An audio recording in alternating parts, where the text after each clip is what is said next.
The finest doctors on earth had already surrendered. They told the family that the most powerful man on the eastern seaboard was no longer truly there. His body still breathed, but the man within had gone silent, like a lamp burned down to its last drop of oil in a room no one entered anymore. For 2 long winters, the family of Adrian Kane spent a fortune trying to call him back.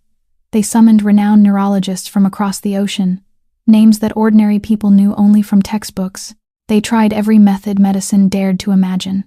and some that medicine dared not name. Yet the man lay motionless on a hospital bed inside a fortress, hidden deep in the forest, his chest rising and falling to the rhythm of a machine, his face as still as a marble statue forgotten beneath the dust of time. Then, on a night of blinding snow, when the whole world had turned its back on him, a girl with no home, no money, and a name no one cared to remember quietly stepped through a door she was never meant to touch. She was no doctor. She carried no miracle in her empty hands. She brought only 2 hands trembling from the cold, a heart long accustomed to being trampled by the world, and something that every powerful person standing around that bed had lost long ago: compassion for a stranger. What the girl could never have imagined was that in that dimly lit room, her fate and the fate of a man believed to be as good as dead would be bound together forever. For that night, she was about to overhear a secret no witness had ever survived to tell and awaken something that should have slept forever. If this story touched your heart, please leave a like, share it with those you love, and subscribe to our channel to hear more heartfelt, healing stories every day. Many years before that fateful night of the blizzard, there was a time when Adrian Kane wasn't lying still, waiting to die, but stood at the very summit of a kingdom that appeared on no map. People called him the master of the ships, the man who controlled every crate of cargo passing through the deep-water ports along the east coast, and not a single shipment arrived or departed without his quiet approval. He never needed to raise his voice to make others obey. All he had to do was enter a room, and the laughter would die away, backs would straighten, and even men who had once boasted of their courage would suddenly find a reason to lower their eyes toward the tips of their shoes. Adrian Kane's power didn't lie in gunfire. It lay in the silence that surrounded him like a veil of fog that never lifted. He was a man who had risen from the damp alleys beside the docks, where a child who wanted to survive had to learn how to see through another person's heart before they ever opened their mouth. And that very gift for reading people had transformed him from a nameless nobody into the uncrowned king of an entire region. During those golden years, there was one evening that the men beneath him still spoke of, in hushed voices filled with reverence and fear. A greedy dealer named Bishop, a man Adrian had raised from nothing, decided he was clever enough to move cargo through the port while hiding a portion of the profits, believing that among hundreds of shipments, no one would bother to notice a small loss. He was wrong,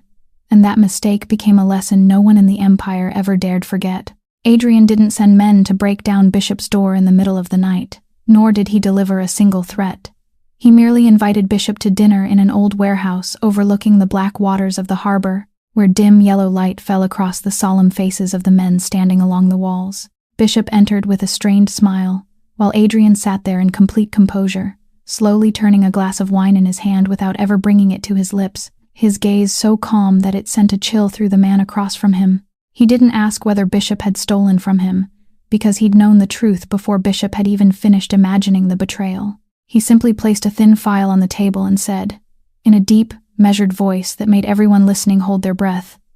that loyalty was the one thing he gave freely and allowed no one to buy back with money. Bishop stammered and begged for mercy, offered every excuse he could think of, and promised to repay 10 times what he'd taken. But Adrian only shook his head very slightly, like a disappointed father rather than a man seeking revenge. He told Bishop that the problem had never been the money, it was the contempt. A man who dared take even a single dollar from him was also a man who believed Adrian wasn't perceptive enough to notice. And it was that insult, that quiet belief that he could be fooled, which could never be forgiven. Bishop walked out of the warehouse that night on his own 2 feet without so much as a bruise, but the small empire he had spent years building had turned to dust before sunrise. His business relationships vanished. Doors that had once opened wide suddenly slammed shut, and from that day forward, the name Bishop disappeared from the harbor, as though the man had never existed at all. People understood then that Adrian Kane didn't need to spill blood to destroy a man. He only had to remove the invisible foundation beneath that man's feet, and everything else would collapse on its own. That was what made him both worshipped and feared. A man who could bestow an entire life with a single nod and erase it with one faint tightening of his brow. Yet behind that shell of cold steel was something very few people had ever seen, and even fewer dared to mention. The loneliness of a man who stood too high above everyone else, so high that no one remained close enough to call him by the name he had been given at birth, and no hand ever reached for him without carrying some hidden intention. He possessed everything a man could desire: sprawling estates, people willing to die at a word from him, an entire stretch of sea bending beneath his shadow. Yet when darkness fell and the flatterers had withdrawn, he would often sit alone for a long time beside the window overlooking the water, wondering whether anyone in the world still saw him as a human being rather than a force to be feared. And that very man, standing at the height of absolute power, the man whose entire empire held its breath whenever he spoke, was about to be pushed by those closest to him into the deepest darkness of all. A place where every form of power became meaningless, and every scream faded away before it could escape the cage of his chest. That fateful night unfolded in the midst of a lavish gala hosted by Adrian Kane himself, an evening the entire harbor district called a celebration of the powerful, where men and women who had once bowed their heads before him gathered beneath crystal chandeliers to raise their glasses in honor of the prosperity he had bestowed upon them, and no one in that magnificent room suspected that this would be the last time they would ever see him standing upright on his own 2 feet. Adrian moved through the crowd with his familiar composure, nodding to one person, offering a faint smile to another, while his eyes continued to study every face like an eagle circling high above its territory, because even in a moment that seemed more peaceful than any other,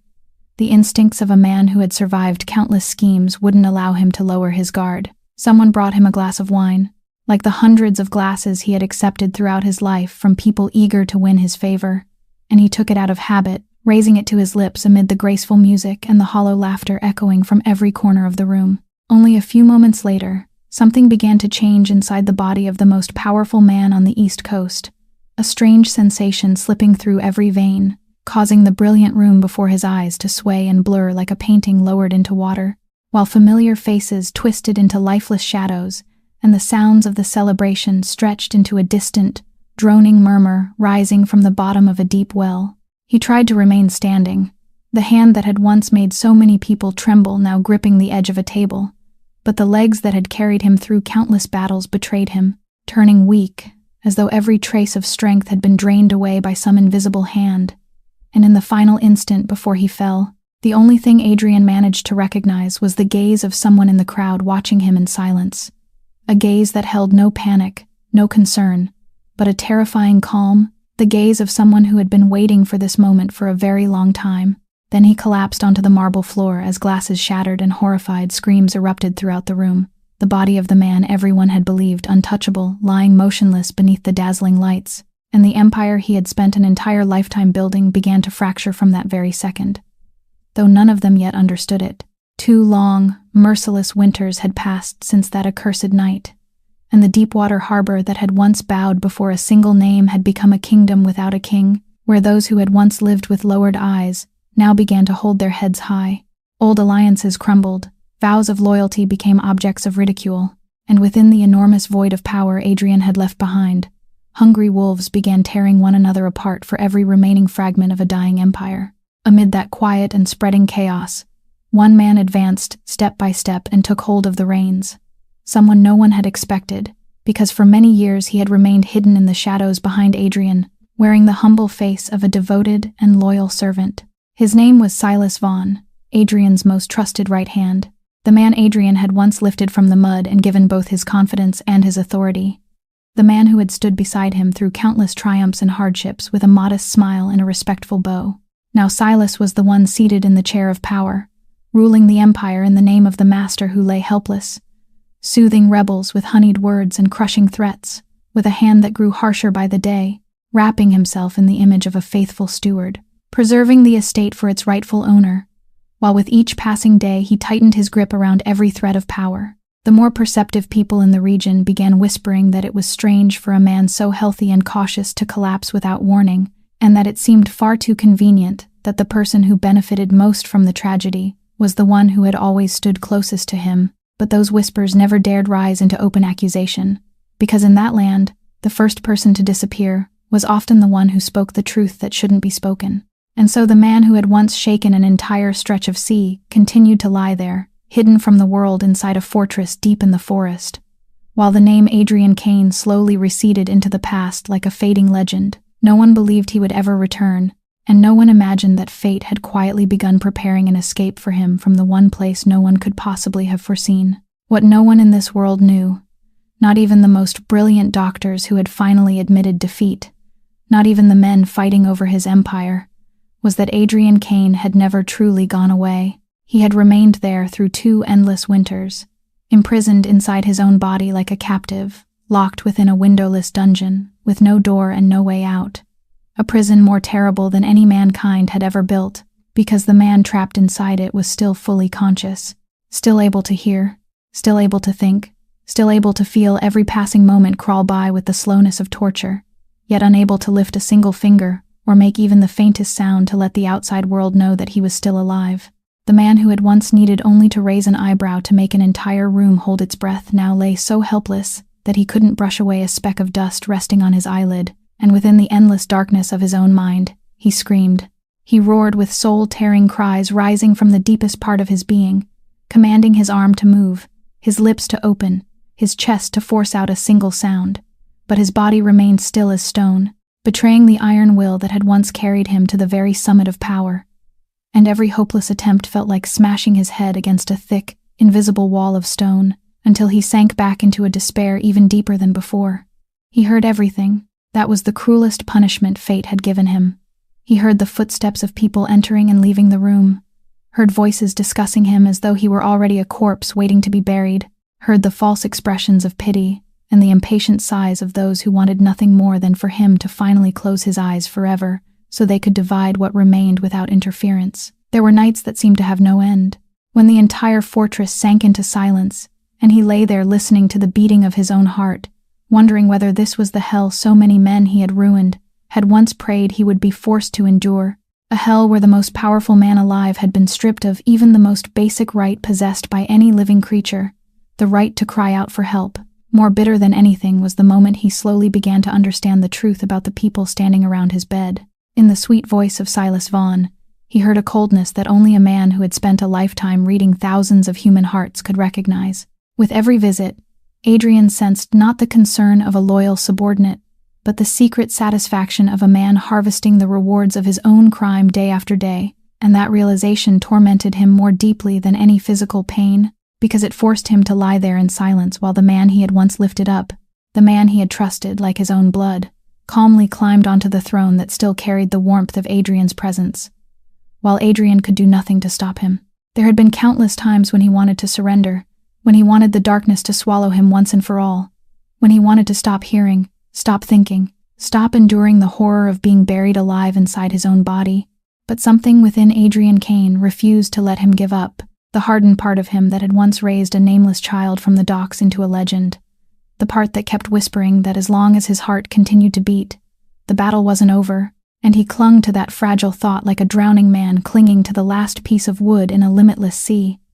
He didn't know how long he had been lying there. Time had lost all meaning inside that dark prison. Day and night blurred together into one endless, heavy current, and the hope inside him faded with every season of falling leaves that he could only imagine, through the sound of the wind shrieking beyond the window, until he had nearly come to believe that he would slowly die there in complete oblivion, with no one ever knowing that beneath the shell that seemed empty and lifeless,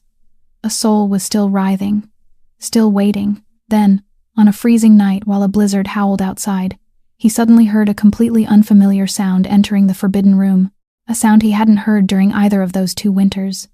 The timid, quiet footsteps of someone who didn't belong to this merciless world. Not far away, in another corner of that same frozen city, where the glittering lights of the powerful never reached, a young woman named Lena Cross was dragging her weary feet through snow-covered streets, pulling up the collar of her old, threadbare coat, faded by years of use, as she tried to preserve the little warmth still left in her frail body. She was still very young, at an age when she should have been sitting in a warm lecture hall or dreaming of a wide-open future ahead. Yet Lena's world had now narrowed to temporary doorways, freezing park benches, and the constant ache of an empty stomach that had grown far too accustomed to being denied food. The most painful part of her homeless life wasn't the cold that cut into her skin, or the hunger twisting inside her, but the invisibility, the way entire streams of hurried people passed her every day as though she didn't exist, their eyes sliding over her without ever stopping, well-dressed men and women stepping around her on the sidewalk as though avoiding a puddle of filthy water, until little by little, Lena herself began to wonder whether she was still truly a human being in the eyes of the world, or whether she had become nothing more than a faint shadow no one cared enough to notice. Yet Lena Cross hadn't always lived this way. There had once been a time when she was the pride of her entire family, a bright young student with eyes shining with dreams, the top of her class, with a prestigious scholarship waiting ahead, the girl her teachers believed would travel far and accomplish remarkable things, and every evening she would sit beside the old wooden table in their small, welcoming home, dreaming of the day she would change their lives and repay the father who had raised both daughters with his own 2 hands. But fate could be cruel in ways no one could foresee, and all those beautiful dreams collapsed beneath a storm that came from nowhere, when her kind and honest father was suddenly caught in a terrible injustice he had never caused. Burdened with crimes that weren't his reputation destroyed by hidden enemies, and his life driven into bankruptcy within a painfully short time, Lena watched as the father who had once been strong and full of dignity withered day by day beneath the weight of an accusation he couldn't clear. He knocked on every door in search of justice, only to be met with doors slammed shut and cold, indifferent refusals. The honor he had spent a lifetime building was stained. Friends turned their backs on him, and the community that had once respected him began looking at him with suspicion and contempt. Humiliation and bitterness ate away at him from within like an illness without a cure. His health failed quickly after his spirit had already broken, and soon he became gravely ill, confined to a bed in the cramped rented house where the sisters had been forced to move after losing everything. Then, on a winter day, he took his final breath with his name still uncleared, leaving this world with a faint hope lingering in his eyes that someday the truth would finally be revealed. Her father's death swept away the last remaining pieces of Lena's world. She was forced to fold away her unfinished degree, bury her scholarship and every dream she had carried of college, and step into the harshness of life before she had even been given the chance to grow up, bearing upon her narrow shoulders a crushing responsibility that fate had placed there without mercy. Lena wasn't alone, and the reason she continued forcing herself to stand through every freezing night, continued walking when everything had already fallen apart, and refused to let herself collapse no matter how cruel life became, was the person she loved more than her own life, the only person she had left in this world, and the one who was waiting for her each day at the end of the long, frozen road she was struggling to follow home through the blizzard that night. That person was Ivy, the little sister Lena loved more than anything else in the world, a 19-year-old young woman whose smile remained clear and gentle even though fate had already taken far too much from her, and the only anchor keeping Lena from surrendering to a life that seemed to have nothing left to lose. Ivy was carrying a devastating illness within her. Her kidneys had weakened to the point that they could no longer perform the task nature had given them, and her life now depended entirely on regular dialysis treatments at the hospital. Treatments Lena had to find a way to pay for at any cost, because every time that machine quietly did the work Ivy's body could no longer do, it stretched the fragile thread connecting her to this world a little longer. The doctor had spoken to Lena in a gentle voice that couldn't hide the seriousness of the situation, explaining that dialysis was only a temporary measure, a way to hold back time rather than a cure, and that what Ivy truly needed, if she was ever going to live a full life, was a new kidney, a transplant surgery with a staggering cost far beyond even the wildest dreams of a homeless young woman like Lena. Every time she thought about that number, she felt as though an invisible hand were crushing her chest. Yet no matter how exhausted she became, no matter how deeply the cold and hunger gnawed at her, Lena never allowed herself to reveal that despair in front of her sister. Every time she entered the small hospital room where Ivy lay, she wore the brightest smile she could gather, told her funny stories collected from somewhere along the road, brushed her long hair, and whispered promises about a brighter tomorrow that Lena herself wasn't certain even existed. In those rare, peaceful moments, when the two sisters sat together beneath the soft light of the room, Lena would let her thoughts drift back to the old days, to the time when they had both been little and the whole world had still seemed filled with sunlight, when summer came and the two of them would run hand in hand into the grassy field behind their home, chasing bright butterflies and laughing until their stomachs hurt, when in the late afternoons their father would lift tiny Ivy onto his shoulders, while Lena clutched the edge of his shirt and excitedly told him story after story, and the three of them would watch the sunset spread gold across the wide country sky. She remembered the warm Christmas nights when the sisters decorated their little tree with handmade ornaments, remembered how Ivy always insisted on placing the star at the top, and how her eyes sparkled with the reflection of the colored lights, remembered the bright sound of her laughter filling the entire house whenever their father told one of his clumsy jokes. And those sweet memories had now become both Lena's source of strength and the quiet ache that never left her heart, because they reminded her of how happy their family had once been, and also reminded her that she owed her sister the future Ivy should have been allowed to live. That was why Lena accepted any work she could find, no matter how exhausting it was or how little respect she received, as long as it brought in even a small amount of money to cover Ivy's dialysis treatments and keep alive the faintest hope of that distant surgery. She washed dishes in sweltering kitchens, cleaned floors no one else cared enough to notice, and stood outside in the bitter cold handing out flyers until both hands went numb and lost all feeling, and every dollar she earned was held as carefully as though it were a piece of Ivy's life. So, when she heard whispers about a night cleaning job that paid far more than anything she had ever been offered, a job in some distant and secretive place people mentioned only in lowered voices, Lena didn't hesitate for even a second, because in the desperation of a sister racing against time to save the person she loved, she was willing to enter any place at all, even if that place was a mysterious fortress hidden deep within the forest, the very place fate had quietly chosen as the point where her life would cross with the life of the man waiting in darkness. She learned about the job through an older woman who also worked as a hired cleaner, a woman who leaned close and whispered into her ear as though passing along a dangerous secret, saying that a cleaning company had a contract with a very unusual place hidden deep in the forest, a private care facility for people the world wasn't supposed to know existed, and that the place paid an almost unbelievable wage, but in return demanded absolute silence, required its workers to travel there and back under cover of darkness, and forbade them from ever asking questions about anything they saw. To Lena, that pay sounded like a lifeline thrown into an ocean of despair. It could be the answer to Ivy's dialysis treatments, to the fragile hope of that distant surgery. And so she pushed aside every vague warning and accepted the job, even though an uneasy feeling stirred inside her that she couldn't explain. On her first night, the van carrying the cleaning crew traveled farther and farther along a winding road through the dark forest, with nothing on either side but bare trees standing motionless like ghosts keeping watch. And the deeper they went, the more Lena felt herself being swallowed by a world completely separate from the life she had known. When the building finally emerged through the veil of snow, she couldn't keep herself from shivering at its cold, fortified appearance, a massive structure concealed in the depths of the woods that looked less like a place of healing than a fortress built to imprison something, or to prevent something from escaping. The security there left Lena almost breathless with surprise. Broad-shouldered men with expressionless faces guarded every entrance and exit. Knife-sharp eyes followed every movement made by the unfamiliar workers.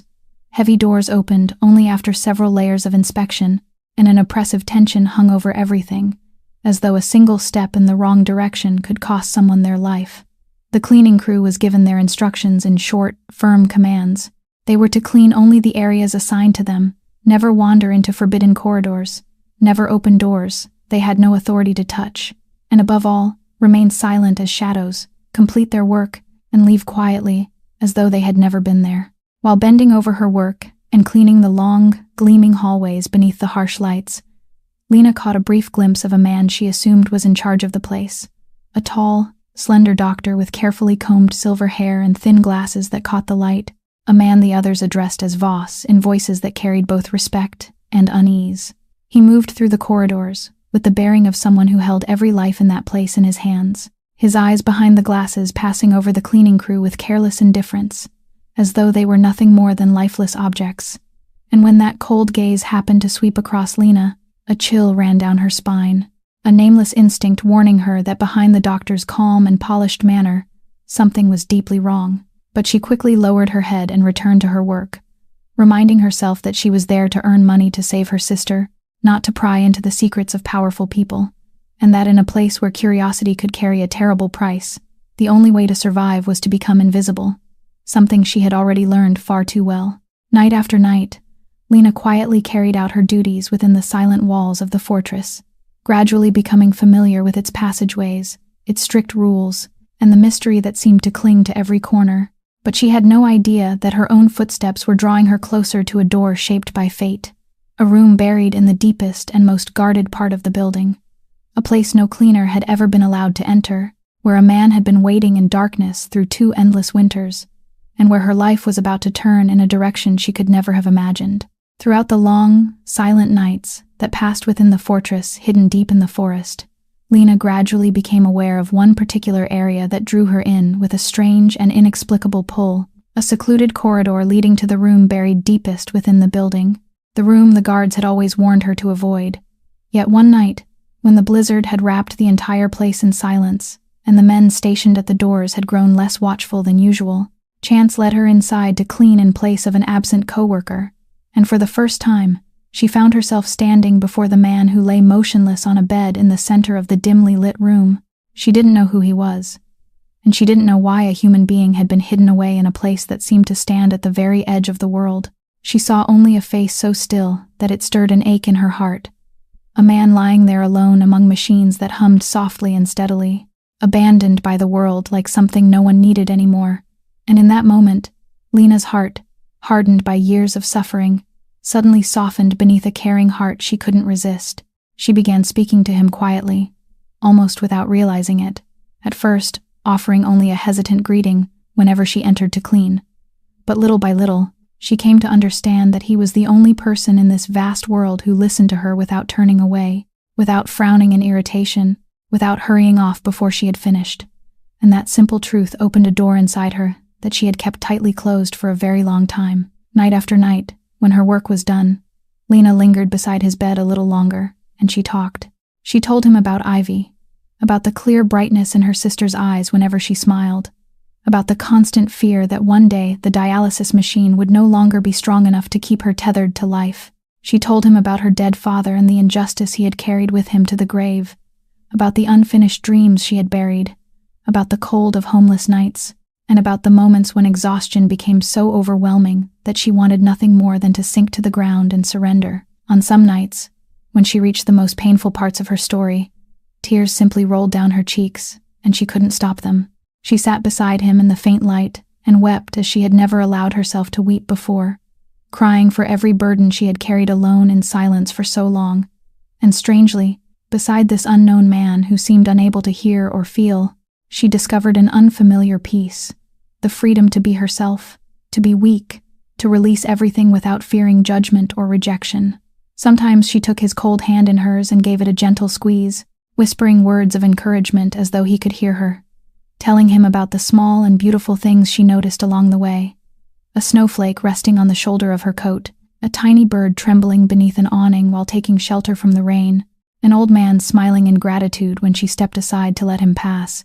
as though she were trying to draw him back toward a world that still held a little tenderness worth returning to. What Lena could never have imagined was that every word she spoke entered the mind of a man who was still awake within the darkness, because Adrian Kane heard everything. He heard each story told by that unfamiliar young woman reach into the silent prison of his body, like the first rays of light slipping through a crack in a stone wall. And after 2 winters, surrounded by nothing but false voices and cold calculations, her warm and honest voice was the only thing that made him feel as though he were still being treated like a human being, rather than a corpse waiting to decay. He listened to her cry, and a strange emotion rose within him, one he had never expected himself to feel again. He memorized every part of the story about Ivy, about the father who had died beneath the weight of false accusations, about the dreams that had been shattered. He came to know the heart of this young woman more intimately than he had ever known the hearts of the thousands of people he had read throughout his life. And without understanding when it had begun, her presence each night became the only thing he waited for within the endless darkness, the small flame that kept the last of his hope from fading away. As the nights passed, Lena's whispered words slowly seeped into the frozen heart of that man, like warm drops of water falling upon a thick sheet of ice, gentle and persistent, awakening deep within the person everyone believed was already dead, something powerful that was beginning, little by little, to stir back to life, though neither of them yet knew that the invisible bond quietly joining these 2 lonely souls was about to accomplish something before which all of modern medicine had already surrendered. That night, the sky seemed to unleash all the fury of winter at once, the wind howling around the fortress while snow lashed against the thick panes of glass as though determined to tear them apart. And perhaps it was the violence of that storm that threw everything inside the building into greater disorder than usual, making the guards less attentive and opening gaps in procedures that had always been followed with ruthless precision, gaps no one had expected. Lena was quietly cleaning inside the familiar forbidden room, lingering beside the man she had come to think of as her own, a little longer, as she had done through so many nights before, when she suddenly heard footsteps and voices drifting from the far end of the corridor, the sounds drawing closer with every second, and an icy wave of terror ran down her spine as she realized she was standing in a place where she was never supposed to be at that hour. There was no longer enough time to escape into the hallway, and nowhere else to hide, so Lena hurried behind the heavy velvet curtain, hanging beside the large window, drawing her body in as tightly as she could and holding her breath until it seemed that the pounding of her heart alone might be loud enough to betray her presence. Through the narrow opening between the folds of fabric, she silently watched the door begin to open. The man who entered was someone she had glimpsed several times inside the building, a neatly dressed figure who carried an air of cold authority, someone before whom everyone else seemed to shrink whenever he appeared, and beside him walked another man with his head lowered, listening with absolute obedience. Lena heard the powerful man issue firm instructions that allowed no room for error, ordering that the room be completely isolated that night, that the electronic eyes watching the area day and night were to be shut down for the hours ahead, and that no one was to come anywhere near that part of the building until everything had been completed. His voice remained terrifyingly calm as he spoke, the calmness of a man accustomed to arranging dark deeds beneath the cover of darkness. The subordinate bowed, murmured his agreement, and quietly withdrew, closing the door behind him and leaving the room with only the commanding man, the motionless patient on the bed, and one trembling witness hidden behind the curtain, a witness whose presence he never suspected. In that moment of what he believed was perfect safety, certain that no eyes or ears remained to record what was about to happen, the man completely abandoned the guarded appearance he wore before others, and Lena realized in horror that he truly believed himself to be alone with his secret. He walked slowly toward the bed and stood looking down at the face of the man lying there with an expression Lena couldn't name. It wasn't pity, and it wasn't regret. It was something cold and triumphant enough to make every part of her body turn numb. When he finally spoke into the silence of the room, his words didn't seem intended for anyone who might be listening, but sounded instead like a private whisper to himself, like the voice of a man finally permitted to remove a mask he had worn for far too long. Lena pressed one hand tightly over her mouth to keep even the smallest sound from escaping, her entire body rigid with fear, because she understood dimly that she had stumbled into a moment no outsider was ever meant to witness, a moment that could cost her life if she were discovered. She thought of Ivy, thought of what would happen to her sister if she couldn't return that night, and that fear forced her into even deeper silence, compelled her to become part of the wall, part of the curtain, part of the darkness itself, even as her ears continued to hear every word the man spoke beside the hospital bed. Then the first words of that horrifying confession began to fill the room, words that would forever change the life of the young woman, hiding behind the curtain, words that exposed a crime concealed through 2 endless winters. And in the depths of her terror, Lena finally understood that the motionless man she had spoken to night after night wasn't an ordinary patient at all, but the victim of a conspiracy darker than anything she could ever have imagined. The man standing beside the hospital bed gave a faint smile, a smile Lena could only sense through the satisfaction woven into his voice. And when he began to speak, his low, gravelly words filled the silent room, like the confession of someone who had finally been granted permission to reveal what he had hidden for far too long. He said it was strange to be standing there now, speaking to the man before whom he had bowed his head for so many years, that there were words he had waited an entire lifetime to say. And now the great man lying there could no longer interrupt him, could no longer judge him, could no longer issue commands, could do nothing but listen. He spoke Adrian's name with a tone that was both intimate and bitter, admitting that it had been his own hand that quietly planted the seed of death inside that powerful body on the night when the entire harbor believed it was celebrating prosperity, that he had calculated every detail, patiently waiting for the perfect moment to strike without leaving behind a single trace,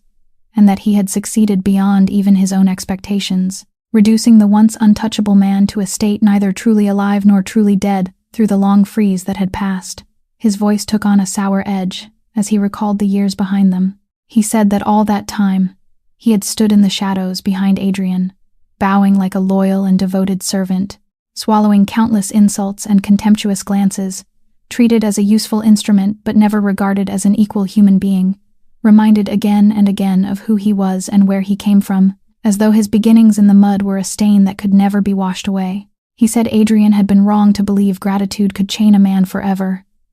that the arrogance of someone seated so high above everyone else had fed a quiet resentment inside him year after year, until it hardened into an unbreakable determination to seize everything he believed should have belonged to him. Now that the entire empire rested in his hands, now that those who had once looked down on him were forced to kneel, now that the name Adrian Kane had become a fading legend no one believed would ever return, he said it was time to close the final chapter, that allowing the man to continue breathing was a risk he no longer wished to carry for even one more day, and that tonight, inside a room cut off from every watching eye, he would personally bring everything to a quiet and gentle end, so that when morning came, no one would suspect a thing. He bent lower and whispered beside the patient's ear that this was the final gift he intended to give him, a release Adrian should have been grateful to receive, and that he wanted his own face to be the last thing remaining in Adrian's mind before everything disappeared into eternal nothingness. Hidden behind the curtain, Lena heard every word strike her ears like blows from an icy hammer, and her entire body went numb with a horror beyond description, because she had just stumbled upon the terrible truth behind the man she had spoken to through so many nights. She understood that the motionless figure on the bed wasn't a patient being cared for at all, but a victim who had been poisoned. A man whose closest and most trusted companion was planning to murder him that very night, and she was the only witness to a crime about to unfold before her eyes. Her heart tightened between two unbearable forces. On one side, the instinct to survive screamed at her to remain silent, to think of Ivy, to escape this place alive, because she was only a powerless young woman, with nothing in her hands, facing a man of immense power who was willing to kill without hesitation. On the other side, another voice rose from the deepest place within her, the voice of compassion that wouldn't allow her to stand by and watch a human life be taken with such cruelty. She thought of all the nights she had sat beside him and spoken about her life, of the feeling of being heard that he had silently given her, of the cold hand she had once held tightly, and a sharp pain pierced her heart at the thought that the only person who had never turned away from her was about to be erased from this world while she stood there helplessly watching, even as the killer remained bent over the bed, completely unaware that every word of his confession had been heard by someone else. The murderer finally straightened after delivering his dark confession, cast one last cold glance at the bed, and turned to leave, perhaps to prepare for what he intended to do or to wait until the night had deepened even further. When the heavy door closed behind him and left the room submerged in a deathly silence, Lena remained frozen behind the curtain for a long while, trembling from head to toe, her ears still ringing from everything she had just heard. It took some time before she dared to pull the curtain aside and step out, her legs so weak they could barely support her, and she stood in the middle of the room looking down at the motionless man on the bed, the man she now understood was a victim, with a sentence of death hanging over him, while a storm of emotion rose within her that was even more violent than the blizzard raging outside. She knew she should run. She knew that her survival and Ivy's entire future depended on her slipping away from this place before the man returned. But she couldn't force her feet to move, because how could she turn her back on the person who had listened to her through so many nights, the only person who had never looked away when she needed someone, and leave him to die alone at the hands of a traitor? Tears spilled freely from her eyes as she stepped toward the bed and bent over him, her trembling hands taking hold of that familiar cold hand and squeezing it tightly. Through broken sobs, she whispered that she was sorry she couldn't do anything to save him, that she wished she were stronger, that she wished she weren't such a small and powerless young woman, and that whatever happened, she wanted him to know he wasn't alone, that someone had been there who valued him as a human being until the very last moment. She lowered herself even closer, resting her head beside his still face, and in that instant, when her emotions rose beyond anything she could contain, when all her compassion, despair, fear, and a feeling she had never dared to name blended together and finally broke free, her lips brushed gently against his forehead, in a gesture that was both a farewell and a desperate prayer for a miracle she knew couldn't happen. Yet in that moment of deepest hopelessness, something strange began to unfold inside the body of the man who had lain motionless through 2 endless years. Within the dark prison of his mind, Adrian had heard everything. He had heard the traitor's confession, and the fury he had believed long extinguished erupted into a consuming flame. He had heard the young woman crying, and felt her warm hand closing around his, the same hand that had brought him comfort through so many frozen nights. And now, when the warmth of her lips touched his skin, along with those desperate whispered words, everything that had quietly gathered inside him night after night suddenly converged into one violent shock. Throughout all those long nights of listening to her voice and being drawn closer to the world of human feeling,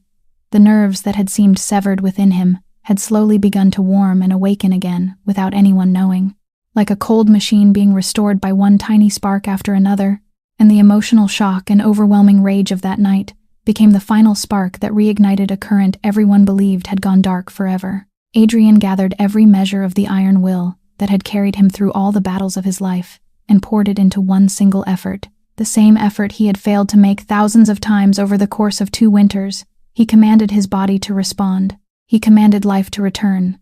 And this time, for the first time after so many months of darkness, his body finally obeyed. Lena was still bent beside him, sobbing, when she suddenly felt the cold fingers resting in her palm move slightly, a motion so faint that at first she thought she had imagined it. Then it happened again, more clearly. Those fingers slowly tightened around her hand, and Lena jerked her head up in utter astonishment, her breath catching inside her chest. Before her stunned eyes, the man's lashes trembled, then slowly and painfully, as though they were lifting the full weight of 2 endless winters, his eyes began to open. When those dark irises finally appeared, they didn't hold the cloudy emptiness of someone waking from a long sleep. They were sharp, fully conscious, and so deep that Lena began to tremble, eyes filled with both a brilliant intelligence and a fury that had been restrained for far too long. And those eyes were looking directly at her, seeing all the way into the deepest part of her heart, as though they had known her for much longer than she could ever understand. The sharp, cold eyes had barely locked onto Lena's face when the heavy door of the room suddenly burst open, and for one brief instant, the entire space seemed to freeze. A stranger rushed inside, the man Silas had sent to complete the dark task he had planned, and the assassin's gaze immediately swept across the scene before him. The young cleaner bent over the bed, and the man who should have remained motionless now staring back with fully conscious eyes. He faltered for less than a heartbeat when he recognized that something was wrong. Then his expression hardened,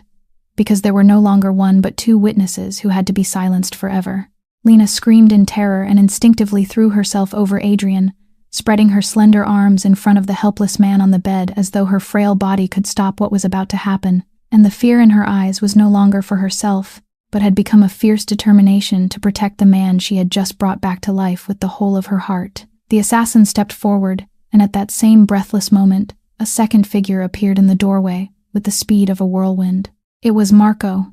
the bodyguard who had followed Adrian since the earliest days, the only man in the fortress who had quietly preserved his loyalty to his former master even after the entire world had decided Adrian would never return. The man who had watched over the forbidden room day and night, because some instinct warned him that something sinister was being arranged in the shadows. Marco understood the situation at once and didn't hesitate. He lunged at the assassin just as the man was about to strike, and the 2 figures crashed into one another in the confined room, struggling violently in a brutal fight for control. Lena wrapped her arms tightly around Adrian, buried her face, and tried to pull him closer as though she could shield him, while all she could hear were the chaotic sounds of bodies colliding, furniture crashing to the floor, and the ragged breathing of 2 men locked in a battle for their lives. Marco was a seasoned fighter, and the fire of his loyalty gave him extraordinary strength. Every movement he made was decisive and precise, and after only a short struggle, the assassin began to weaken against an opponent hardened by countless battles. But just as the confrontation reached its decisive moment, the thunder of approaching footsteps and panicked voices echoed from the hallway. Chaos had spread throughout the building when the violent sounds inside the forbidden room finally shattered the isolation Silas had so carefully arranged. Outside, hidden in a dark corner of the corridor, Silas himself had seen through the opening in the door a sight that seemed to freeze the blood in his veins. The man he had believed was dying had opened his eyes and awakened, and the perfect plan he had nurtured through 2 winters was collapsing before him. Horror and panic seized him, because he understood that once Adrian Kane truly returned, everything he had built through betrayal would turn to ashes, and along with it would come the judgment waiting for him. No longer calm enough to face the disaster descending upon him, Silas hurriedly turned and disappeared into the darkness of the twisting corridors, using the very chaos he had never anticipated to escape the fortress before the truth could be fully exposed, carrying with him the terror of a man who had just realized that the prey he believed dead had risen again. Inside the room, the struggle finally ended when Marco overpowered the assassin and pinned him motionless against the floor. Then he hurried back toward the bed, breathing heavily, his expression filled with disbelief and overwhelming emotion as he saw the eyes of the master he had served so faithfully open and aware after all that time. Adrian lay there utterly exhausted after the extraordinary effort of returning from the edge of death. His entire body remained weak and broken, still unable to move as he wished, but his eyes burned with a light Marco had believed he would never see again, the light of a man who had escaped from hell and had already begun calculating his return. And while Marco dropped to his knees beside the bed and called his former master's name through a choked voice, Adrian's piercing gaze once again sought the trembling young woman beside him, the woman who had awakened him from 2 winters of darkness, and he knew that although a brutal war still lay ahead before he could reclaim everything, from that moment forward, his fate had been bound forever to hers. Marco was still kneeling beside the bed, his voice choked with emotion, when Adrian, though exhausted beyond endurance, forced himself to speak. His voice was hoarse and dry after 2 endless years of silence, emerging with difficulty like the sound of a rusted machine beginning to move again after years of stillness. Yet even in that weakened voice, the same cold authority remained intact, causing the bodyguard to straighten at once and wait for his command. Adrian signaled for Marco to secure the entire building, restrain anyone suspicious, and guard every entrance and exit.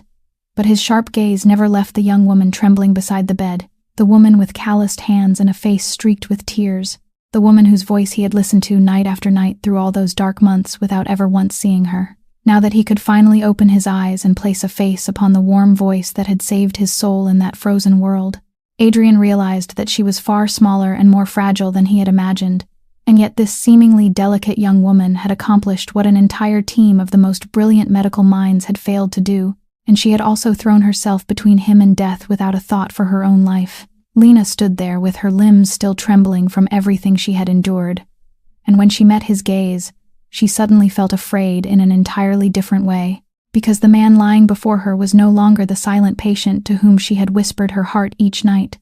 but some powerful force that her instincts warned her was profoundly dangerous. She began to stammer an explanation, saying that she was only a cleaner, that she had entered the room by accident, and that she wouldn't breathe a word about anything she had heard. But Adrian weakly raised one hand and signaled for her to stop.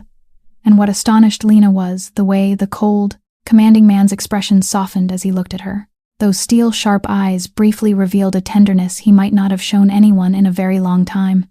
and he spoke to her slowly and with great effort, telling her that he knew who she was, that he had heard every story she had shared during those long nights, that he knew about Ivy, about her falsely accused father, and about the dreams she had buried. His words left Lena completely still. She realized in stunned disbelief that during all those nights when she had believed she was speaking to someone who could no longer hear, he had listened to her more fully than anyone else in the world ever had, and a mixture of shock and emotion rose in her chest until she could barely breathe. Adrian continued, saying that she had given him something no medicine and no doctor's hands could have given, that she had drawn him back from the darkest place through the power of her compassion, and that he wasn't a man accustomed to owing anyone anything, but the debt he owed her would never be forgotten. Then, with a voice that had regained a little of its former strength, he told her something she had never expected to hear, that from the moment she learned the secret hidden in that room, she could no longer return to her former life,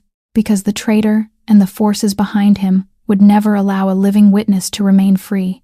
and the only safe place for her now was beside him. Lena shook her head in alarm, immediately thinking of Ivy waiting for her at the hospital and of the responsibility she could never abandon. And she said through a trembling voice that she couldn't go anywhere, that she had a younger sister who needed her. But Adrian looked at her with both resolve and understanding, and assured her that Ivy would also be taken somewhere safe and given proper care, that he had no intention of taking anything away from her, and only meant to protect both sisters from the storm that was about to descend. He made it clear that she would go with him not as a prisoner being confined, but as someone to whom he owed his life, and whom he now had a duty to protect, and there was a sincerity in his voice that caused a strange sense of trust to begin glowing within Lena, even though she was still overwhelmed by fear and uncertainty. That night, as the blizzard gradually weakened, and the first traces of dawn began to appear along the horizon,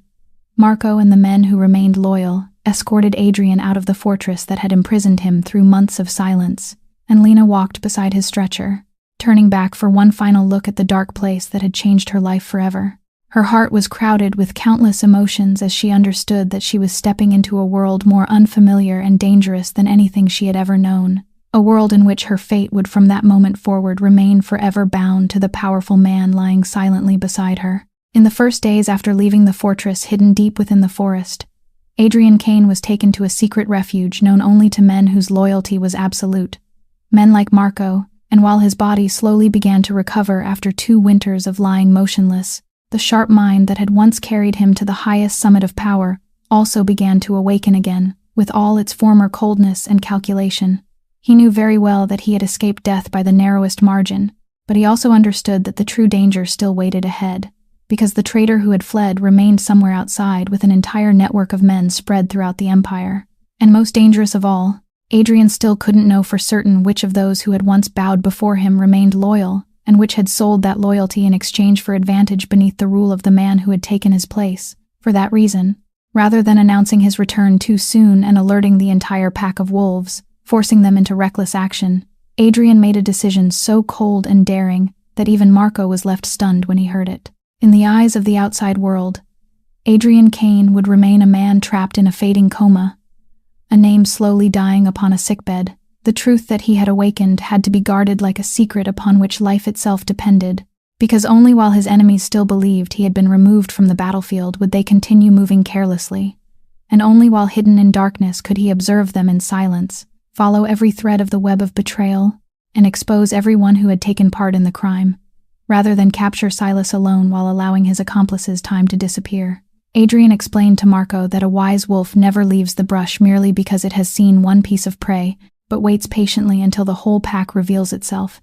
And this time he wouldn't allow a single person who had betrayed him to escape the net. The plan demanded absolute secrecy, which meant that the number of people who knew Adrian had awakened had to be reduced to the smallest possible circle. Only a handful of people in whom he placed complete trust, and in one of fate's strangest turns, one of those few people entrusted with that vital secret was Lena, the homeless cleaner who had been a complete stranger only a short time before. Adrian understood that she was the only person who had witnessed everything that happened in the room that night, the one who had heard the traitor's confession with her own ears, and the one who had pulled him back from death. And now her life and his secret had become bound together so tightly that they could no longer be separated, with each person's fate resting in the other's hands. He summoned Lena, and in the quiet room of the hidden refuge, he spoke plainly to her about his plan, about how she would have to share the burden of protecting a secret that could cost both of them their lives if it were exposed through even the smallest mistake, and he looked directly into her eyes,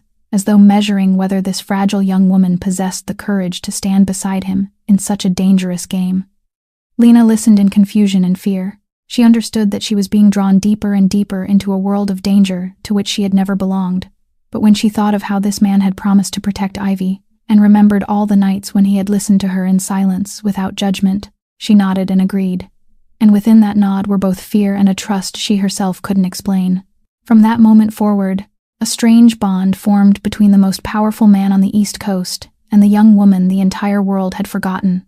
a secret they guarded together. And whenever outsiders came to investigate, Lena played the role of a quiet caregiver beside the sick man's bed, while Adrian closed his eyes and once again became the lifeless statue the world still believed him to be. Then, when only the two of them remained, he would open his eyes and plan the next moves with her. In that twisted world where the human heart was impossible to read, where even the closest companion could be a blade concealed behind a smile,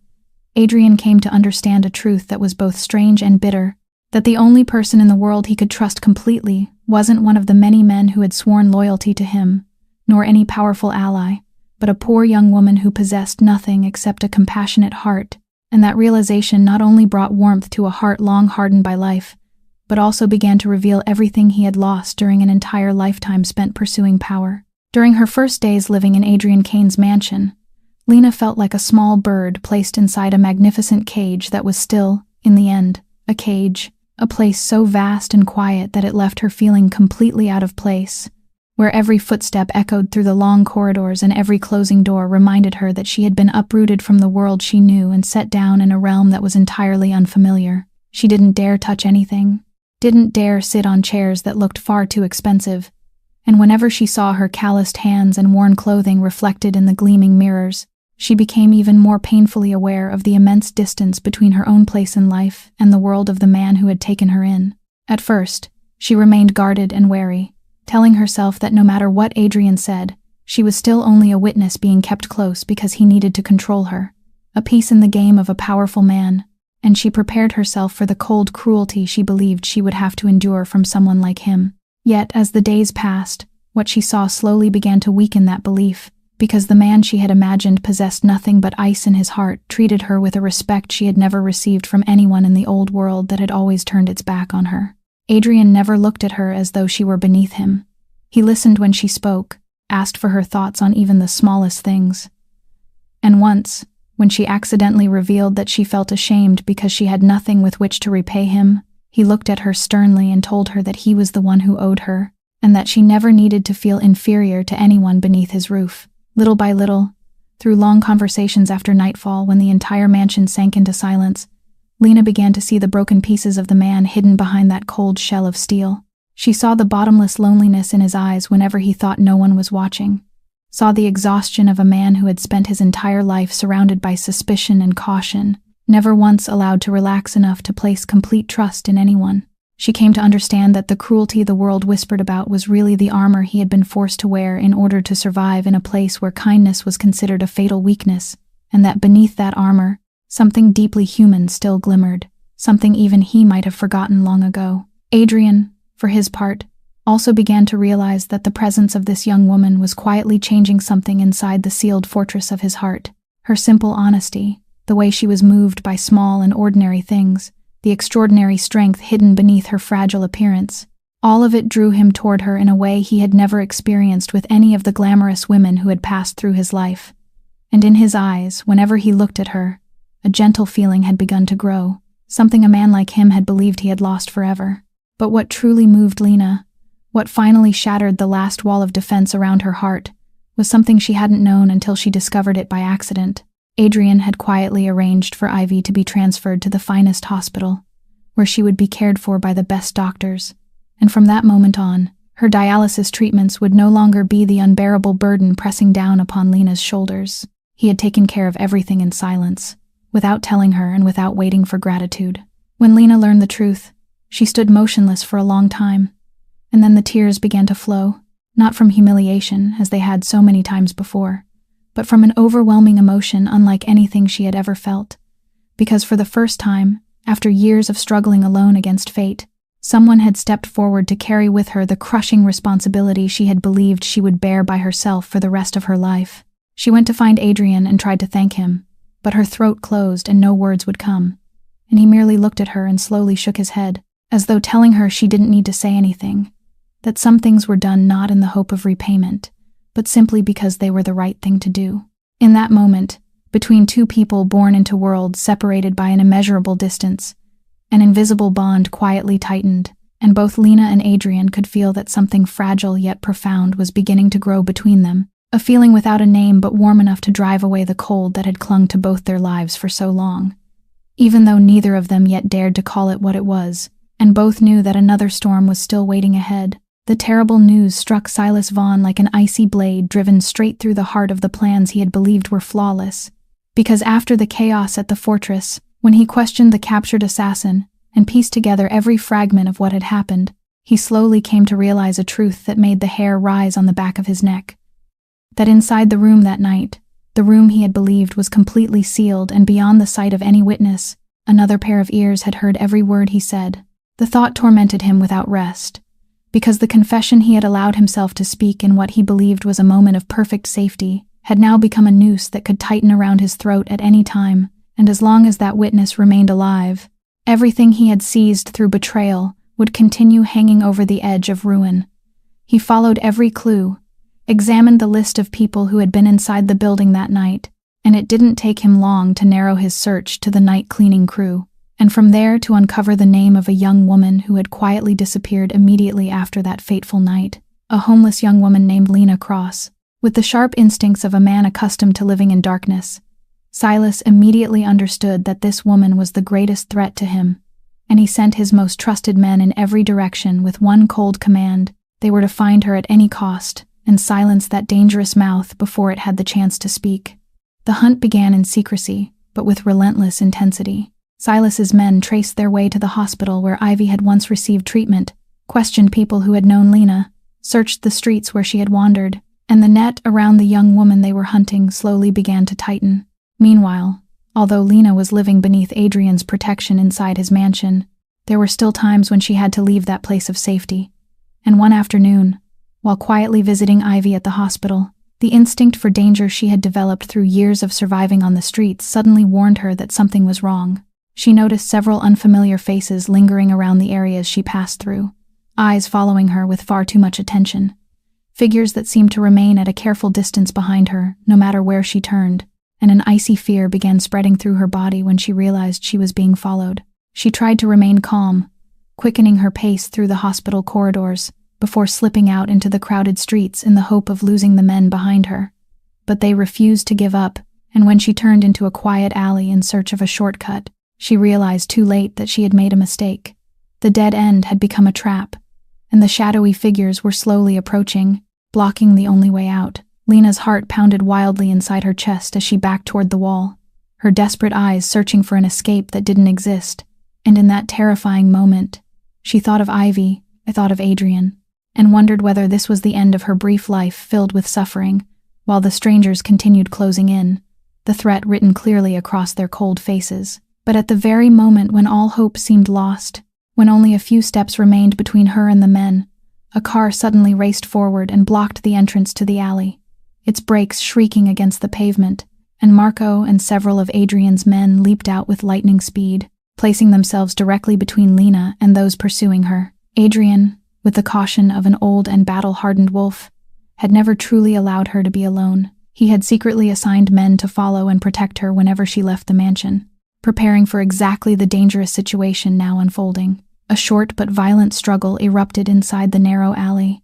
and faced with the unexpected arrival and overwhelming strength of Adrian's men, the hunters understood that their opportunity had vanished. They scattered and fled, leaving Lena trembling against the cold wall, gasping for breath as the shock continued to hold her. Marco quickly helped her into the car and drove away from the dangerous area, and throughout the journey back, Lena remained shaken, her hands trembling uncontrollably as she understood that the enemy had discovered where she was,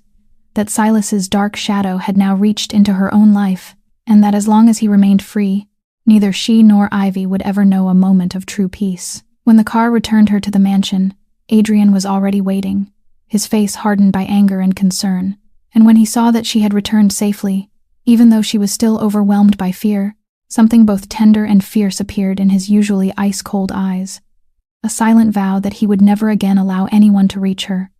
and that the time had come for the direction of the hunt to change so that the hunter would now become the prey. The relentless hunt for Lena became the final provocation that drove Adrian to accelerate the plan he had been quietly laying ever since he began hiding in the shadows, because he understood that until the entire network of betrayal had been exposed, neither he nor the young woman who had saved him would ever know a single day of peace. From the secrecy of his refuge, he instructed Marco and the men who remained loyal to quietly investigate every person who had come and gone from the fortress during the long freeze. He lay helpless, tracing every stream of money flowing through the empire, every suspicious meeting, and every name that appeared briefly in the reports, and the net of inquiry he had cast slowly began to tighten around a man who, at first glance, seemed entirely beyond suspicion. It was the physician who presided over the private facility, the tall, slender man with thin glasses whom everyone in the fortress called Voss, the man who had governed Adrian's place of confinement with the polished composure of a devoted doctor. As the clues were pieced together,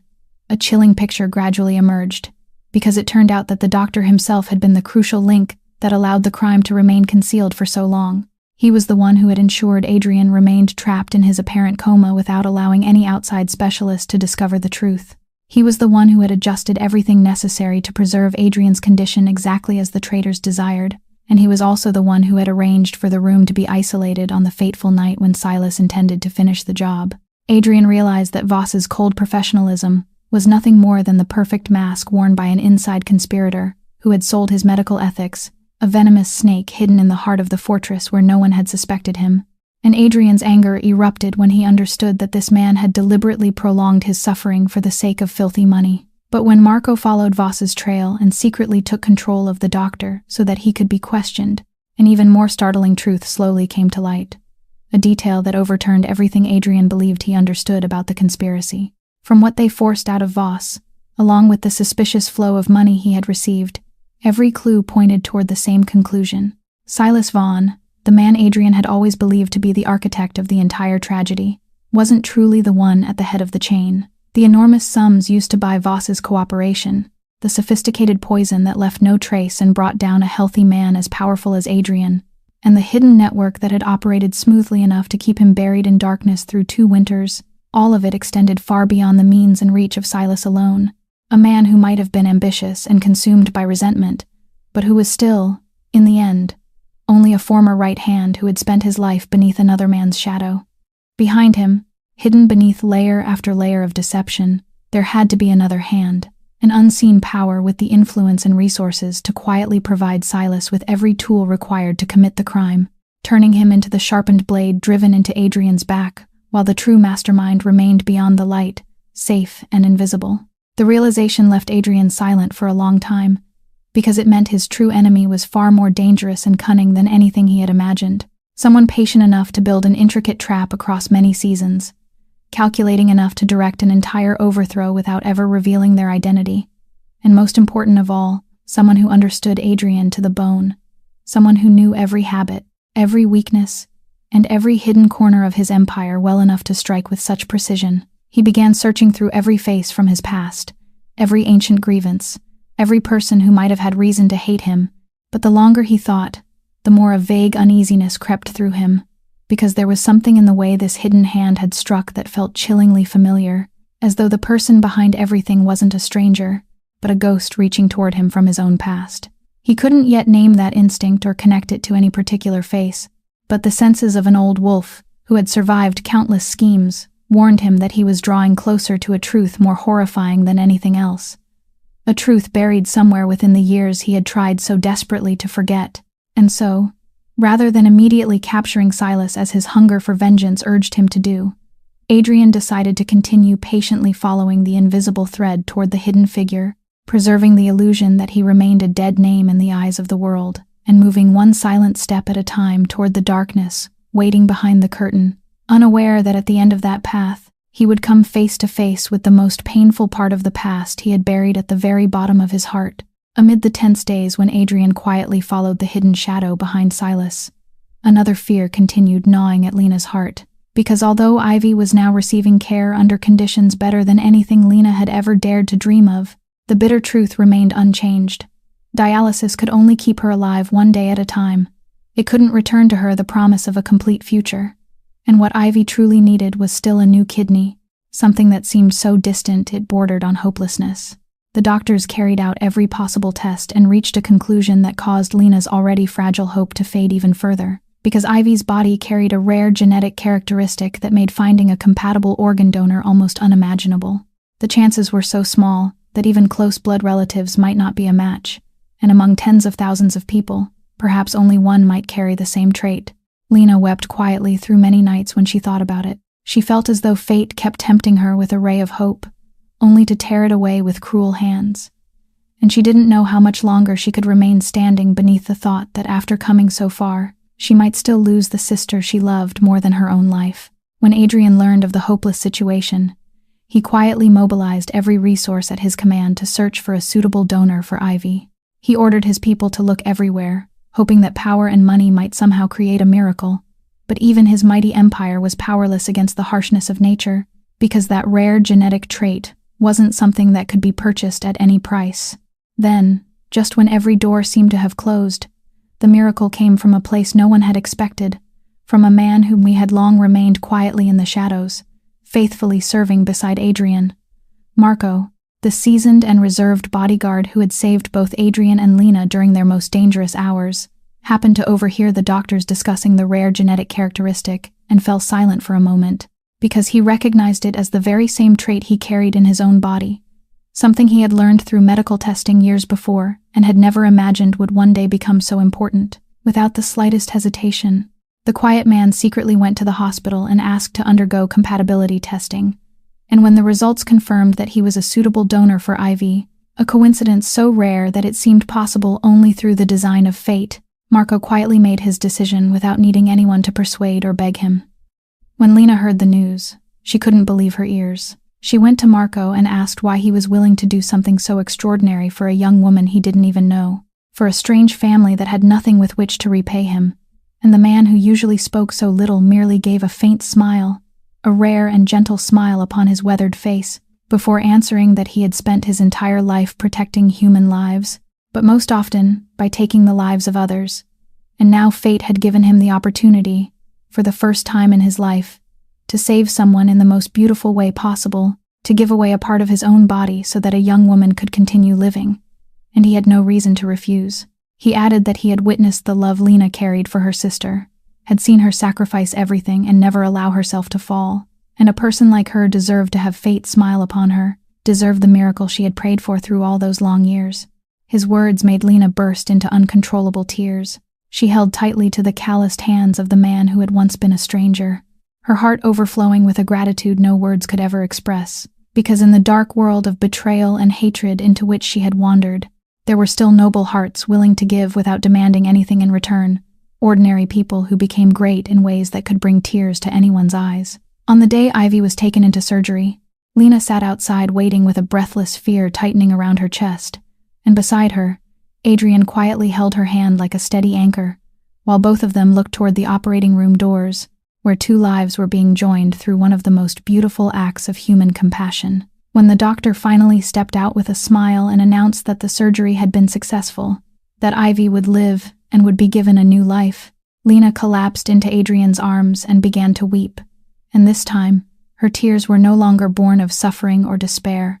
but of an overwhelming happiness she had been denied for far too long. The overwhelming joy of Ivy surviving the surgery brought Lena a rare interval of peace amid the storm. Yet it was during those quiet days, while she remained at the mansion and happened to witness Adrian and his men tirelessly following the trail of the traitors, that a terrible truth buried long ago began rising from the darkness to strike her with a shock she could never have anticipated. During the investigation into the hidden network Silas had built over the years, Adrian's men uncovered countless records detailing the dark operations Silas had carried out under the direction of the unseen mastermind, carefully calculated schemes designed to destroy people who had once been Adrian's strongest pillars of support and who had remained completely loyal to him throughout his empire. The sinister plan hadn't targeted Adrian directly. Instead, it had taken a more indirect path, quietly severing each arm and removing each pillar that supported him, isolating him from his most trusted allies by slandering them, framing them, and reducing them to disgrace and ruin before the conspirators finally poisoned Adrian himself, ensuring that by the time he fell, no one remained around him with enough power or loyalty to rise in his defense or uncover the truth. When Lena's eyes happened to pass over the names contained within those dark files, her gaze suddenly stopped and her heart seemed to cease beating, because among the list of victims caught in that merciless conspiracy, she saw a name she had whispered through tears on countless nights, the name of her beloved father. With trembling hands, she turned page after page, and each cold line of writing slowly reconstructed before her eyes the entire tragedy that had torn her family apart years before, the tragedy she had always believed was a disaster that had fallen from the sky without warning, a cruel injustice, with no explanation. Now the truth stood exposed in all its naked brutality. Her father had never committed any crime. He had been an honest man selected as a target only because he had once been someone Adrian trusted, and it was Silas Vaughn, acting under the orders of the hidden figure behind him, who had constructed the entire scheme to frame him, fabricated false evidence to destroy his reputation, and coldly driven a decent family into bankruptcy and ruin, as though their lives were nothing more than a minor move in a game of power. Lena collapsed to the floor, clutching the documents against her chest while tears poured down her face beyond her control, her entire body trembling beneath a pain mixed with fury so intense that it seemed capable of tearing her chest apart, because she had just learned that her father's death in humiliation, the destruction of her family, and the years she had spent wandering without a home hadn't been meaningless, cruelties of fate, but the direct consequences of crimes committed by the same people who had destroyed Adrian. In that moment, a truth larger and stranger than anything else suddenly appeared before her like lightning splitting the darkness,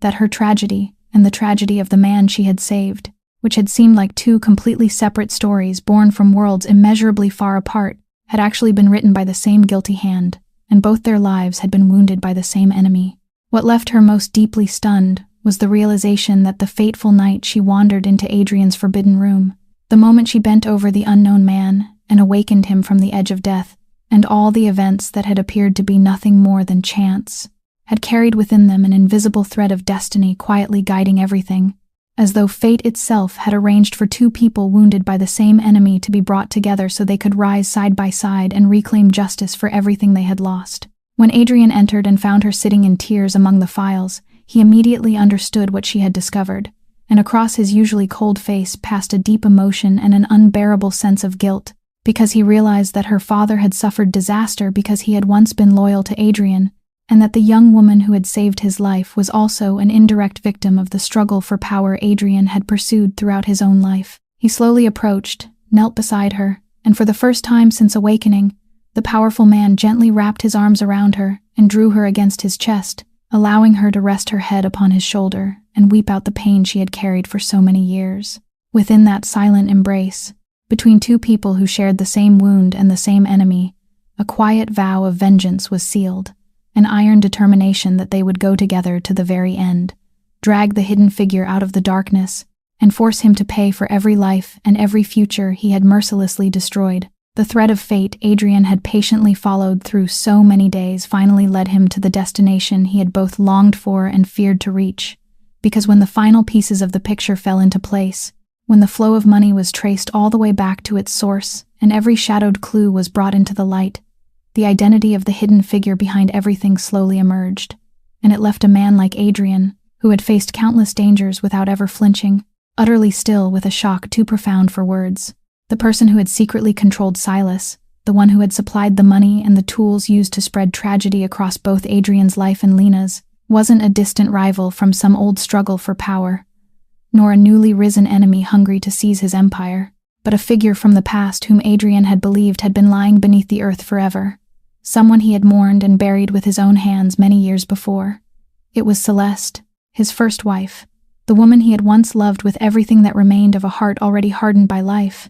the woman the entire world, including Adrian himself, had believed was killed in a bloody attack years earlier, a tragedy he had carried ever since like a wound that would never heal. But the horrifying truth was only now being revealed. Celeste had never truly died. On that fateful night, she had personally arranged her own death with flawless precision so she could disappear from the world, escaping the life of blood and darkness into which she had been drawn when she became the woman standing beside a powerful crime lord. Through all the years she remained hidden after that false death. The woman who had once been gentle quietly nourished a hatred that grew stronger with each passing season, an ember that smoldered year after year while she waited for the day she could return and force Adrian to pay for everything. When he finally faced the truth, Adrian searched his memories for what had driven the woman he once loved to such an extreme, and he was forced to look directly into the darkest part of himself because he remembered that there had been a time, during his climb toward the summit of power, when he had placed his ambition above everything,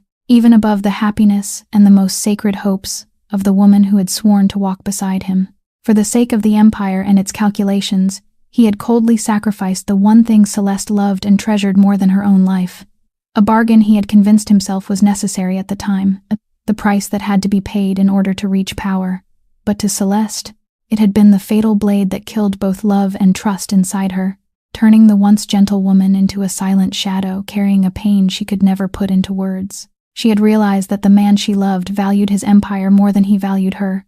that within his heart, crowded with ambition, there was no longer any room for what she considered most precious, and that quiet betrayal planted the seed of her decision to abandon everything through a carefully staged death, after which the pain of being cast aside slowly fermented in the darkness into an unforgiving hatred. Celeste's plan for revenge was therefore chilling in both its precision and cruelty. She didn't hurry to take Adrian's life in some simple way, because to her, death would have been far too easy and far too merciful for a man like him. Instead, she patiently constructed an enormous trap that stretched across many years, quietly finding Silas and awakening the resentment already buried within him, transforming the ambitious right hand into the perfect blade with which to strike his master in the back, while gradually destroying every loyal person around Adrian until he was left in absolute isolation. She wanted him to experience the very suffering she had endured, the feeling of having everything taken away, of being betrayed by the person he trusted most, of being pushed into a lonely darkness where no hand reached out to save him. And she wanted him to remain alive long enough to watch the empire for which he had sacrificed everything collapse into ruin before his own eyes. When all those painful truths were finally exposed, Adrian sat in silence for a very long time in the darkness, and Lena, standing beside him and witnessing the torment upon the face of the man she loved, suddenly understood that the coming battle wouldn't simply be a confrontation between good and evil, but a tragedy built from wounds laid one upon another, where the most dangerous enemy was herself, another victim of the same merciless world that had crushed so many lives, and that in order to bring the cycle of hatred to an end, Adrian would have to face not only Celeste, but also the mistakes he had buried within his own past. When Adrian finally pieced together the complete purpose behind the tragedy that had unfolded for so long, he came to understand that what Celeste sought had never been as simple as his death, because if all she had wanted was to take his life, then with everything she had so carefully arranged, she could easily have done so long ago, during the days when he lay helpless and entirely at the mercy of fate. But she hadn't done that, and it was precisely that choice which revealed the bottomless depth of the hatred within her,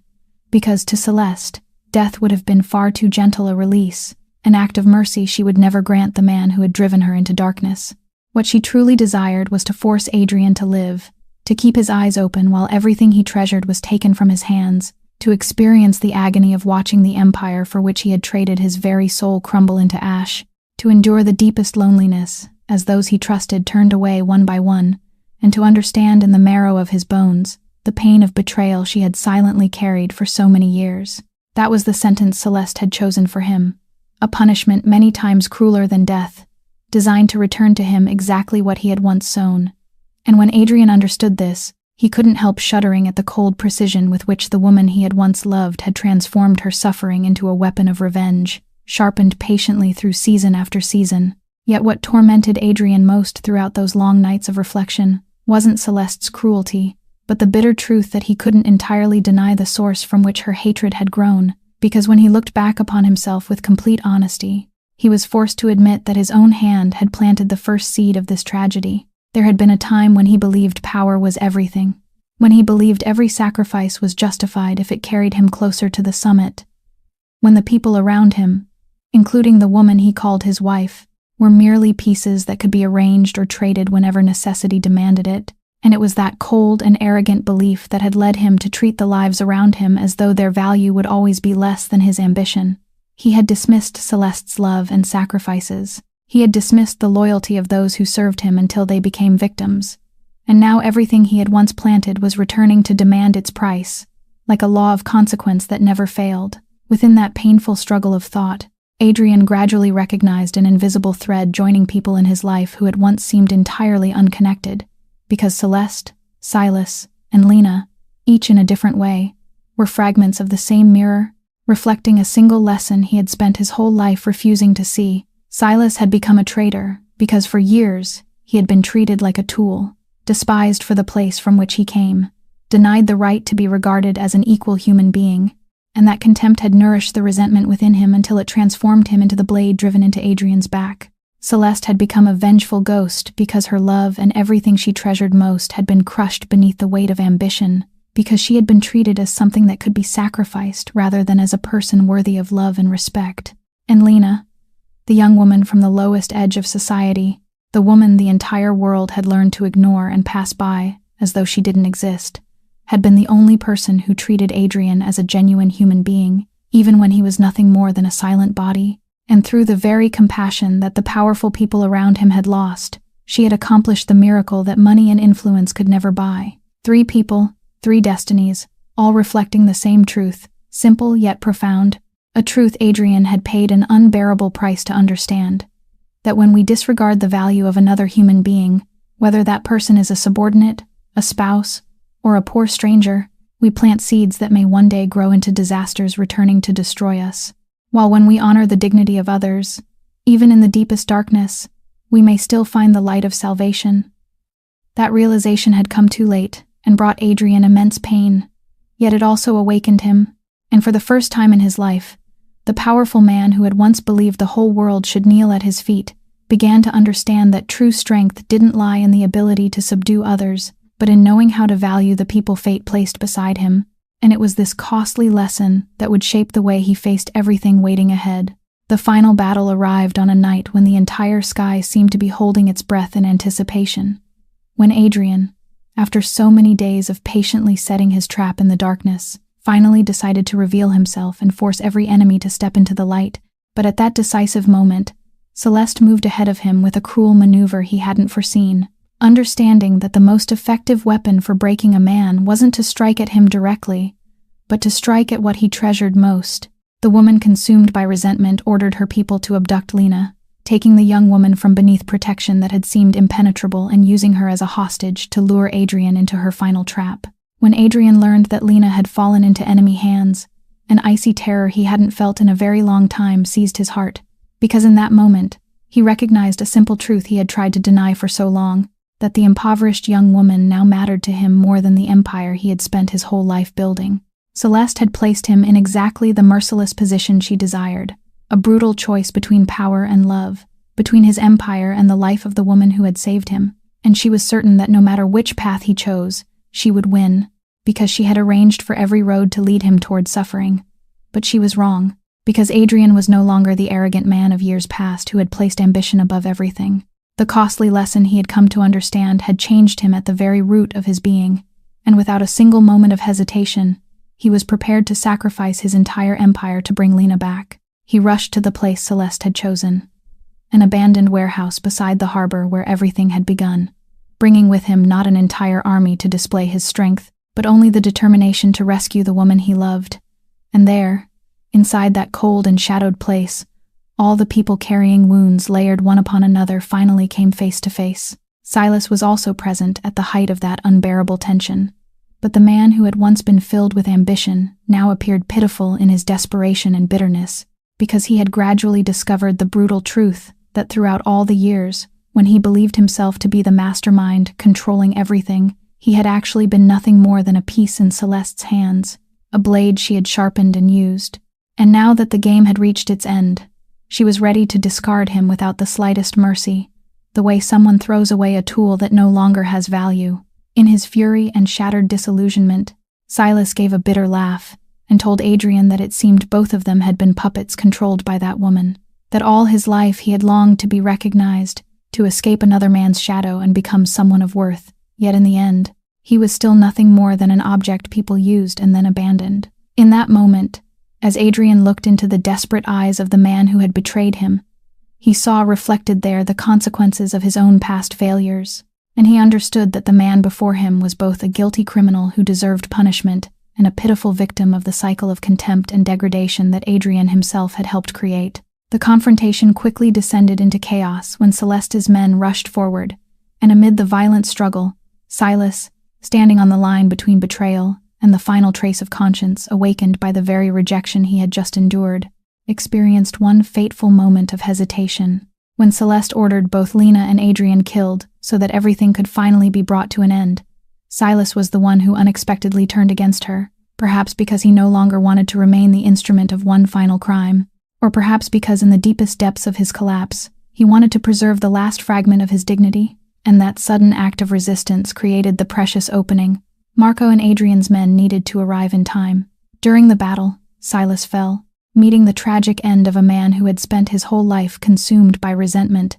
and had been used until his final breath. And as he collapsed upon the freezing harbor ground, a strange expression of peace briefly appeared upon his face, as though death had become his release from a life in which he had never once been treated as a human being. Adrian had no time to reflect upon the man who had fallen. He rushed through the chaos toward Lena, tore away the ropes binding her, and gathered the trembling young woman tightly into his arms.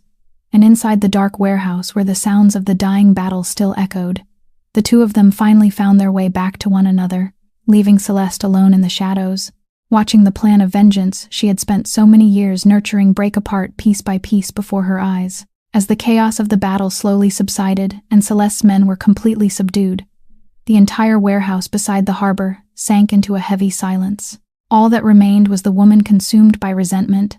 standing alone amid the ashes of the revenge she had spent so many seasons carefully building, and facing her across a distance that appeared small yet contained an entire past of endless pain, was Adrian, the man she had devoted the rest of her life to hating. Two people who had once loved each other with everything sincere within them now stood facing one another like two opposing cliffs, separated by layers of wounds, words never spoken, and a sea of hatred that had risen through the years. Celeste looked at him with eyes burning with the fire of someone who had lost everything,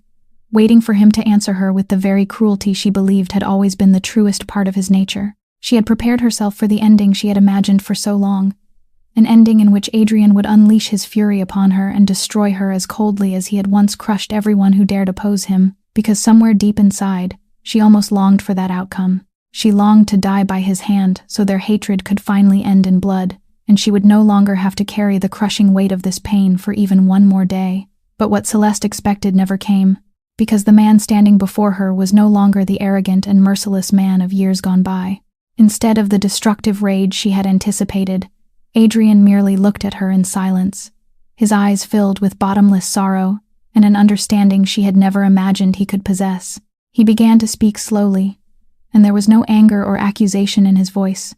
only words of acknowledgement so sincere that they shook Celeste's hardened heart. He told her that he knew he had been the one to plant the first seed of this entire tragedy, that there had been a time when he had blindly placed ambition above her love, when he had treated the things most sacred to her as though they were sacrifices he had the right to make, and that much of the pain that had transformed her into the woman she had become had grown from his unforgivable mistakes. He said that for so many years, he had believed himself strong because he could trample over everything in his path to reach the summit, but now he understood that such cruelty had never been strength. It had only been the cowardice of a man who didn't know how to cherish what he had. Then he apologized to her, an apology delayed by decades, yet spoken from the deepest place within the heart of a man who had truly changed. Celeste stood completely still, and in that moment, everything she had so carefully built to sustain her hatred began to tremble. She had prepared herself for every cruelty he might show her, and had forged her heart into iron so nothing could ever move it. But she had no defense against forgiveness and genuine remorse, the only forces capable of truly dissolving hatred. Adrian told her that he wouldn't answer hatred with more hatred, that this cycle of revenge had already taken too many lives and destroyed too many futures, and that if he continued it, he would forever remain the man she despised, the man who had surrendered his soul to ambition. Instead, he chose to let her go. He chose to return to her the freedom she had sought when she staged her own death so many years ago. Tears streamed down the face of the woman who had once been gentle, tears born from a pain that had finally been acknowledged, and without saying another word, Celeste slowly turned away and walked into the darkness of the harbor night, carrying with her a hatred that had at last grown cold, and perhaps also the faintest glimmer of peace she had never dared to hope for. That night, Adrian Kane's empire finally returned to his hands. The traitors were exposed, order was restored, and the entire harbor once again bowed before the name that had seemed destined to fade into legend. Yet the man who reclaimed all that power was no longer the man he had once been, because he had passed through the deepest darkness and returned carrying a lesson no amount of power could ever teach, that the true worth of a human being isn't measured by what they can seize, but by what they know how to cherish and what they are willing to give. The surgery was successful, and throughout the days that followed, Ivy's health improved little by little in a way that seemed almost miraculous. The new kidney Marco had given her through the goodness of his heart was now quietly restoring life within the young woman's body, and for the first time after so many years of struggling against illness, a soft flush of vitality returned to Ivy's cheeks, while her eyes once again sparkled with the pure joy they had held when she was a child. Lena often sat for hours beside her sister's bed, watching her sleep peacefully, with a heart filled by a happiness she had long ago stopped believing she deserved. And whenever Ivy opened her eyes and smiled at her, Lena felt as though the dark world through which the two sisters had struggled for so long had finally receded behind them, making way for the light of a new dawn. Marco, the quiet man who had given away a part of his own body, also gradually recovered, and between him and the two sisters grew a special bond, the affection shared by people who had crossed the boundary between life and death together. From then on, Ivy regarded him as family, the man who had given her not only a kidney, but an entire future. Yet Adrian understood that healing Ivy's body wasn't enough to fully repay the debt he carried toward Lena's family, because another wound remained, one deeper than any illness, an injustice that had weighed upon her family name for years and had taken her father's life in humiliation. Adrian knew that unless the man's name was cleared, Lena's family would never truly find peace. With all the power and resources he had reclaimed, Adrian quietly ordered the entire case from years before reopened. His people gathered every piece of evidence Silas and his accomplices had distorted, brought into the light the full conspiracy they had constructed to frame and destroy an innocent man. And Adrian did it without noise or spectacle, but with patience and respect, as though he were trying to atone for a portion of the harm caused by the world he had built. On the day Lena's father was officially exonerated, when the truth was finally returned to a man who was no longer alive to hear it, when every fabricated accusation was removed and the honor of an entire family was fully restored, Lena stood in silence for a long time before her father's portrait. The tears flowing down her cheeks carried a meaning entirely different from before. They were no longer tears of bitterness or helplessness, but tears of peace. The tears of a final promise at last fulfilled. She whispered to her father that he could rest now, that the injustice he had carried to the grave with eyes that couldn't close had finally been undone, that the truth had prevailed despite arriving so late, and she felt as though the soul of the father she loved had at last found peace beyond this life. What moved Lena most deeply wasn't the power or money Adrian had used to accomplish all of this, because she understood that for a man in his position, money had never been difficult to give away. It was the way he handled everything with genuine respect and understanding, the way he treated her poor family with the dignity they had always deserved, not as though he were bestowing charity upon them from above, but as though he were making amends between people who stood as equals. He never once made her feel like an inferior person, burdened by debt. He never used what he had done to bind her to him or demand anything in return. And it was that respect, something she had never received throughout a lifetime of poverty and being ignored by society, that became the most precious gift he could have given her. During those rare days of peace, as they sat together watching Ivy grow stronger and felt the relief of burdens finally lifted from their shoulders, Lena realized that the man once feared throughout the world for his cruelty had begun using that same power not to dominate or destroy, but to heal and save. She quietly understood that this was the clearest proof of the change that had taken place within his soul, a transformation first awakened by her compassion on that fateful night inside the darkened room so long ago. When the final storms had passed and life gradually returned to a peaceful rhythm she hadn't experienced in far too long, Lena suddenly found herself standing at a crossroads she had never dared imagine, because she was now completely free. Ivy was healthy, her father's name had been cleared, and there was no longer any bond forcing her to remain in Adrian's world. He told her that the choice belonged entirely to her, that if she wished to leave and begin her life again, to pursue the dreams she had been forced to bury years before, he would respect her decision and give her everything she needed to spread her wings and fly, because true love wasn't possession, but the desire to see the person one loved find happiness in the way that was right for them. And it was precisely in that moment, when she was given absolute freedom, that Lena finally understood with perfect clarity what her heart truly desired, because when she imagined leaving the man who had walked beside her through the deepest darkness, the man who had valued her when the entire world had turned away, she realized that where she belonged wasn't in some other life waiting beyond those walls, but beside him. She chose to stay, not because she owed him anything,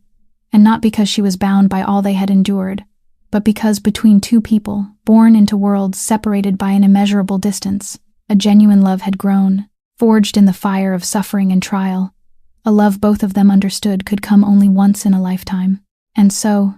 the place that had once been a cold room imprisoning a man abandoned by the world inside what appeared to be a hopeless coma, became the beginning of a home filled with human warmth and laughter, a place where Ivy ran freely beneath the sunlight, where Marco became part of their small family, and where two of the loneliest people in the world finally found one another, while the warmth of life completely replaced the cold of all those former winters. The story of that fateful night leaves us with a profound lesson that many people may have forgotten amid the hurried pace of life, that a person's true worth has never been measured by their position or the wealth they possess,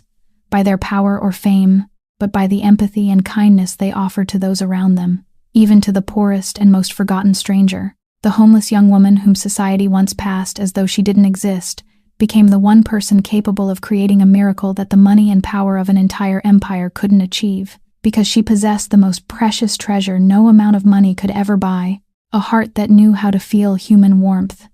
It was that mercy, which shook an entire empire, rescued a soul everyone believed was lost, and proved that sometimes the smallest people are capable of accomplishing the greatest things. Please remember that every person we meet along the road of life, no matter who they are or where they come from, deserves to be treated with respect and kindness, because we can never know how one small act of compassion may transform an entire life. If this story touched your heart, please don't forget to subscribe to our channel, leave a like, and share it so you can listen to many more meaningful and compelling stories every day. We would truly love to hear how today's story made you feel. So please leave a few lines in the comments and share the thoughts held deepest within your heart, because every word you offer is a precious source of encouragement to us. Thank you for listening to this story until its final moment. We wish you and your loved ones lasting health, a peaceful heart, and many joyful, happy days throughout your lives. Goodbye for now, and we'll see you again in the stories to come.